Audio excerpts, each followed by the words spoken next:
Bonjour à toutes, à tous, j'espère que vous allez bien. Je vous retrouve aujourd'hui avec une nouvelle vidéo pour vous parler de mes culture faves de ces derniers mois, puisque ça fait depuis novembre que je n'ai pas parlé un peu de culture, que ce soit de la musique, des podcasts, des livres, plein de choses que j'ai adoré ces derniers mois.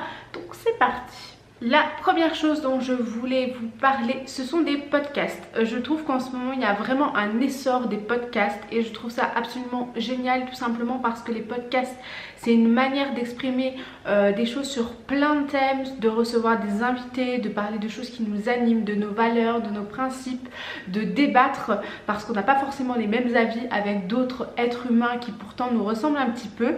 C'est aussi super cool de pouvoir parler de nos divergences d'opinion et les podcasts, c'est quelque chose que j'adore énormément.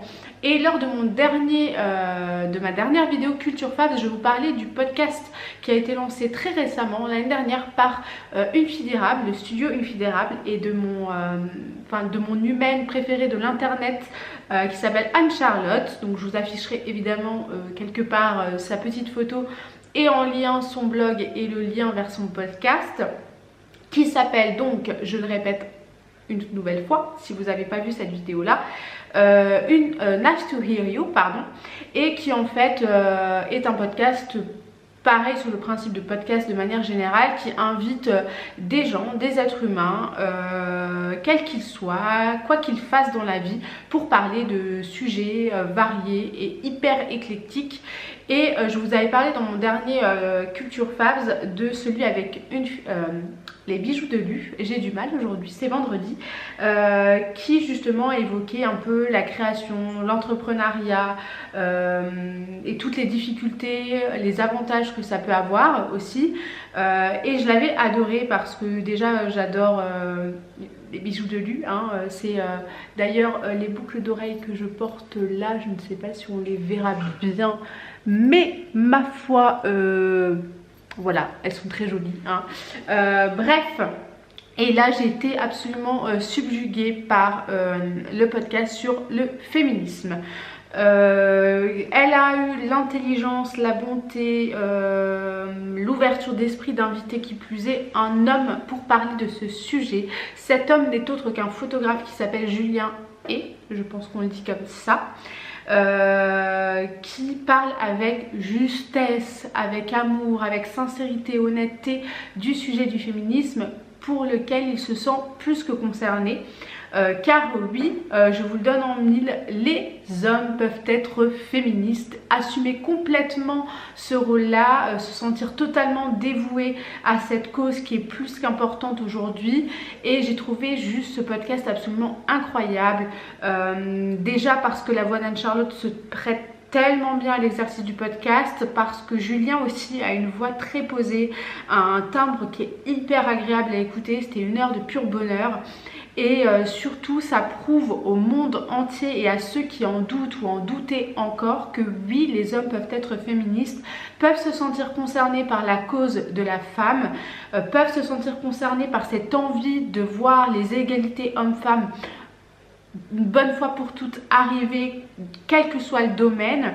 J'ai aimé aussi les petites maladresses de Julien qui expliquent justement qu'il y a encore des choses qu'il ne maîtrise pas, il y a encore des sujets qu'il trouve non pas tabous mais qui sont difficiles à aborder parce que les hommes n'ont jamais été éduqués avec ces histoires de règles. On leur a jamais vraiment appris à parler de ces choses-là qui, à l'époque, en tout cas dans notre éducation, était un sujet exclusivement féminin. Le fait qu'ils parlent aussi des protections hygiéniques, etc., de toutes les alternatives pour la santé, j'ai trouvé ça vraiment exceptionnel. Donc écoutez 1000 fois, mais alors 1000 fois, ce podcast qui est absolument génial. Toujours côté podcast, j'ai découvert il y a 3 jours que Esther Taïfé de la chaîne YouTube Esther, que vous connaissez sûrement, avait lancé sa chaîne de podcast dans laquelle elle évoque des sujets autour du bien-être de soi. Je ne sais pas si vous connaissez Esther, mais sur sa chaîne YouTube elle parle beaucoup de véganisme, de bien-être, de psychologie, de philosophie de vie. Et j'adore toujours ce qu'elle fait, même si je ne suis pas d'accord avec tout. et j'ai adoré ces podcasts. Il y en a quand même pas mal, je crois, qui sortent un par vendredi, et elle a lancé ça en septembre et j'étais complètement passée à côté. Et je trouve que c'est hyper bien fait. Je trouve qu'elle a aussi une voix très très agréable. Alors c'est très différent des podcasts qu'on a l'habitude d'écouter, que ce soit avec Nice to Hear You ou avec La Poudre par exemple. Mais déjà parce qu'elle parle seule la plupart du temps. En tout cas tous ceux que j'ai écoutés, il m'en reste encore à écouter, mais tous ceux que j'ai écoutés, elle parle seule. Il n'y a pas d'invité, il n'y a pas de débat. C'est vraiment plus sur l'idée de coacher par la voix, par la discussion. Donc en gros, tu es devant ton ordi, tu prends un podcast de Esther et puis tu es seul en fait. Je pense que l'idée c'est vraiment d'être seul, d'écouter, d'être attentif à ça et de se poser des bonnes questions sur sa vie, sur soi, sur comment se sentir bien, sur avoir confiance en soi. Et d'ailleurs mes préférés à ce jour, c'est sur les thèmes de l'estime de soi et de la confiance en soi. Parce que c'est un thème qui me touche beaucoup, parce que pendant longtemps j'avais peur d'avoir confiance en moi, j'avais l'impression que c'était souvent de la prétention. Elle parle très très bien de ce sujet, c'est vraiment très très bien fait. Elle a quand même pas mal de culture, donc du coup elle évoque plein de thèmes avec des définitions, des exemples. Elle met en abîme un peu tous ces thèmes là, et j'ai trouvé ça vraiment très enrichissant comme podcast. Je passe à une nouvelle catégorie dans cette vidéo Culture Fab, c'est la catégorie vidéo. Il y a une vidéo qui m'a absolument bouleversée, qui m'a beaucoup touchée. C'est la vidéo une lettre à 2017, une lettre ouverte à moi-même. Je crois que c'est ça le titre de la youtubeuse illustratrice Ectomorph.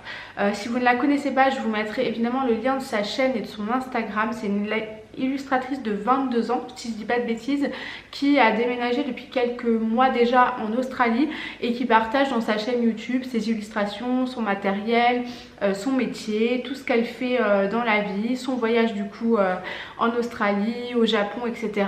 Et pour remercier un peu la vie et 2017, elle a fait une vidéo un peu rétrospective où elle parle de son année. Je trouve que cette vidéo était hyper émouvante, que c'était hyper touchant, qu'elle a évoqué avec beaucoup de justesse sa vie, tout ce qu'elle a traversé. Je me suis beaucoup reconnue dans ces termes. Elle parle des échecs, des réussites, des doutes, des peines, du fait de partir à l'autre bout du monde, loin de sa famille et des siens pendant des mois et des mois.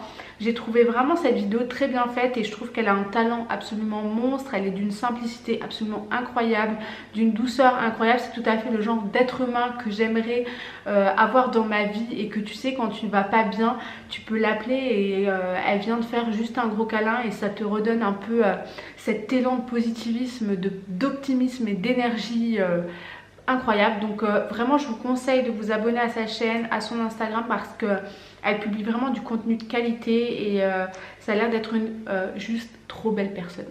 Merci pour toutes ces personnes qui sont rentrées dans ma vie, merci pour toutes ces choses que j'ai apprises. J'ai appris à avoir confiance en moi, je n'ai absolument plus peur du jugement des autres. Cela peut vous paraître anodin, mais par exemple, vous pouvez voir qu'aujourd'hui je parle sur ma chaîne YouTube et j'ai même pas peur de parler en anglais avec mon accent français qui est un accent français. J'ai confiance en moi, j'ai confiance en mon corps également. J'ai vécu pendant 7 mois ici avec 15 kilos d'affaires. J'ai compris que le matérialisme n'avait plus aucune valeur à mes yeux. Cela ne m'intéresse plus d'accumuler des choses, d'acheter des habits, de la décoration et plein d'autres choses. Je passe avec la musique et avec 2 titres que j'écoute absolument en boucle depuis leur sortie, depuis que je les ai découverts du moins. Le premier titre, pardon, j'ai du mal aujourd'hui, c'est vendredi, hein, on voit que c'est le week-end. C'est celui de Dua Lipa qui s'appelle IDGAF, IDGAF.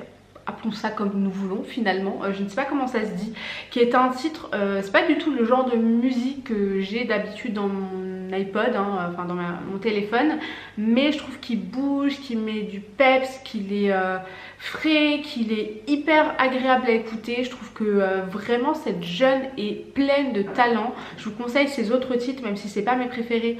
Vraiment celui-là je l'écoute en boucle tout le temps, quand j'ai un coup de mou, quand au taf ça va pas, quand j'en ai marre, je l'écoute et ça va mieux. Je vous mets un petit morceau pour que vous voyez à quoi ça ressemble. En tout cas moi j'adore.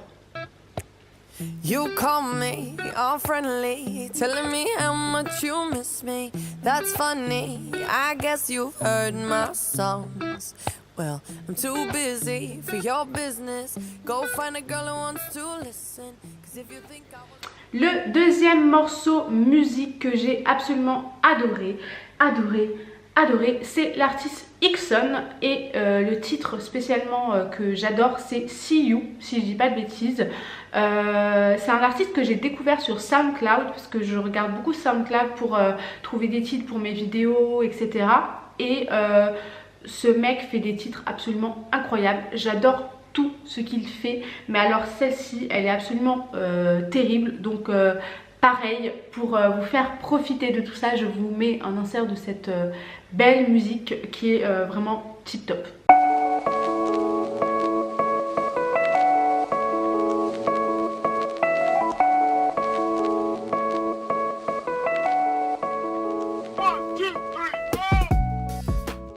Je poursuis avec deux coups de cœur aussi, et cette fois dans la catégorie illustration, talent, dessin, artiste. J'ai découvert deux comptes Instagram qui m'ont absolument bouleversée de par leur talent, mais aussi des messages que ces deux petites personnes, êtres humains extraordinaires, diffusent.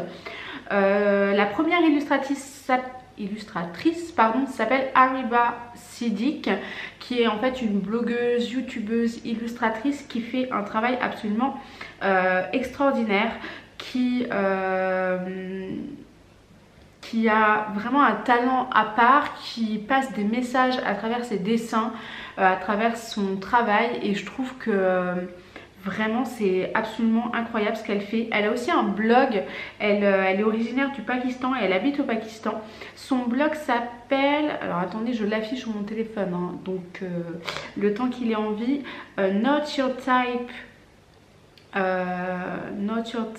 blog.com. Je vous mettrai évidemment le lien en barre d'infos. J'adore vraiment son travail, ses photos, ses dessins, son univers, c'est plein d'amour en fait, vraiment plein d'amour, de positivisme, d'amitié. Enfin, j'adore. En plus, on voit aussi des images de son pays, les photos sont incroyables et elle fait des montages très très beaux, très très jolis. C'est simple, authentique et vraiment j'adore. Donc voilà, je vous l'affiche en même temps que je parle pour que vous voyez un petit peu à quoi ça ressemble. Et la deuxième que je recherche tout de suite s'appelle,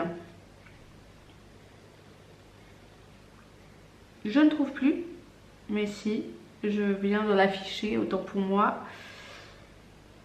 s'appelle It's Mariel. Donc Mariel fait des visuels artistiques, des illustrations en type comics. Ce que j'adore au-delà du talent de dessinatrice et d'illustratrice, c'est qu'elle passe beaucoup de messages très forts sur l'être humain, sur le monde dans lequel on vit, sur le racisme, sur la pauvreté, etc. à travers ses dessins. Je trouve que c'est hyper mignon et en même temps hyper fort. J'adore ce qu'elle fait.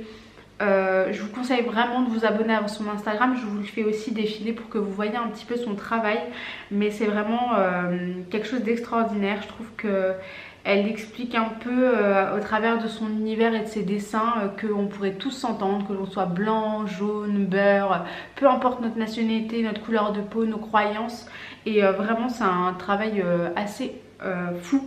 Donc je vous conseille vraiment de vous abonner à ces deux comptes là. Je poursuis avec le seul livre que j'ai lu. Je prends plus trop le temps de lire malheureusement, mais celui-ci je l'ai lu parce qu'on me l'a offert à Noël et qu'il poursuivait un peu ce dont je vous avais parlé dans mon dernier Culture Favs. La dernière fois je vous ai parlé d'un audiobook qui s'appelle L'Art de la Guerre 2, qui a été écrit par Sophie Marie Laroui, et elle a sorti l'audio mais elle a aussi sorti le livre qui se présente comme ceci, avec cette couverture absolument magnifique. Ah, parlons-en. Hein. C'est un livre où il y a, en termes de pages, je vais vous dire ça parce que je sais que c'est important pour certaines personnes, 220 pages. Voilà, 220 pages qui se lisent d'une traite, tout comme l'audiobook s'écoute d'une traite. J'ai longtemps hésité à avoir le livre parce que je me suis dit que ça allait être absolument la même chose que l'audiobook, mais ça n'a absolument rien à voir. du tout, c'est-à-dire qu'en fait l'audiobook, tu as la douceur de la voix et tu n'apprécies pas du tout de la même manière, c'est pas du tout la même chose, tu as presque l'impression que c'est une autre histoire, que c'est une autre manière de raconter. Je vous conseille vraiment d'écouter l'audiobook, mais mille fois oui, je vous l'ai déjà dit dans ma dernière vidéo, mais alors surtout de vous plonger dans ce bouquin. Ce que j'ai aimé là-dedans, c'est que c'est très autobiographique, mais qu'en même temps, tout le monde, n'importe qui, peu importe d'où vous venez, peut se reconnaître dans cette histoire. Elle parle de l'adolescence, de sa famille, de son histoire, de son métier, de ses doutes, de ses peines, avec toujours beaucoup de positif. Elle arrive à te faire rebondir même si tu connais des échecs. Elle parle d'amour, elle parle de passion, elle parle de sexe, elle parle vraiment de tous les sujets du quotidien, du quotidien de chacun d'entre nous. Vraiment avec beaucoup d'humour, d'humilité, de tendresse, enfin vraiment. Et c'est un livre qui se lit très bien et qui en même temps t'apprend beaucoup de choses sur toi-même, qui t'apprend beaucoup de choses sur la vie. Donc vraiment celui-ci est un pur délice absolu. Il est chez Flammarion, il coûte 19 €, donc ce n'est rien du tout, mais il a une valeur assez folle, donc je vous le conseille 1 milliard de fois. Je vais terminer ces Culture Fabs avec une série. Ça fait longtemps que je n'ai pas parlé de série, pourtant je regarde pas mal en ce moment. Mais il y en a une toute nouvelle, toute récente, toute mignonne qui s'appelle Everything Sucks sur Netflix. Encore une fois, si vous n'avez pas Netflix et que vous n'avez pas l'argent, demandez un code à quelqu'un.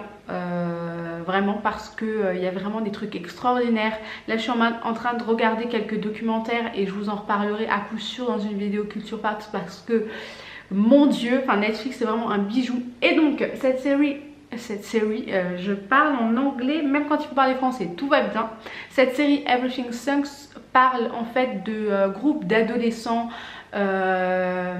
très audacieux, très simplés, très intello sur les bords dans les années 90, donc c'est totalement mes années puisque je suis née en 1989, un peu façon High School Musical, mais alors pas du tout dans le truc kitschissime, pas de musique etc, hein, rien à voir, mais dans cette même époque, cette même sensation de fraîcheur, d'audace, d'humour,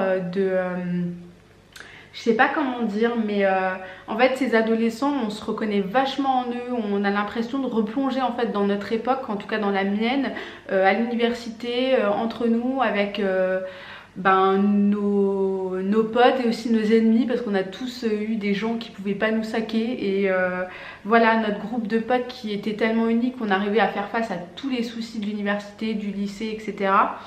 Et voilà, je trouve que c'est assez émouvant dans un sens, même si cette série est très drôle. Des épisodes que j'ai vus, je trouve que c'est hyper décalé, c'est hyper intelligent, hyper bien fait. Les personnages sont pas du tout connus, les acteurs sont inconnus au bataillon, je les avais jamais vus, et du coup ils en deviennent encore plus attachants. Je trouve qu'ils sont à 3 milliards de % dans leur rôle, ils sont exceptionnels, sans mentir, ils sont vraiment excellents. On a vraiment l'impression qu'ils sont je sais pas, que c'est même pas une série quoi, que c'est la vraie vie, que tu les croises dans la rue, qu'ils ont leurs difficultés au lycée parce que c'est des intellos et que du coup ils sont un peu en mode personne ne veut être ami avec eux, et du coup ils vont chercher entre potes unis comme des frères à trouver un espèce d'échappatoire pour oublier le purgatoire du lycée quoi. Du coup j'ai trouvé ça vraiment génial. Autant parfois j'aime bien des séries sérieuses un petit peu où j'ai un petit peu à réfléchir, autant là c'est pas du tout le cas, c'est juste du pur bonheur, un pur bonbon. Donc voilà, pour mon dernier Culture Fabs, voilà, je finis par un truc super chouette. Ma vidéo Culture Fabs est désormais terminée, j'espère qu'elle vous aura plu, que vous aurez découvert des belles choses, que vous aurez eu envie de plonger un peu dans les univers, que ce soit dans les livres, dans les illustrations, dans la vidéo, dans la musique.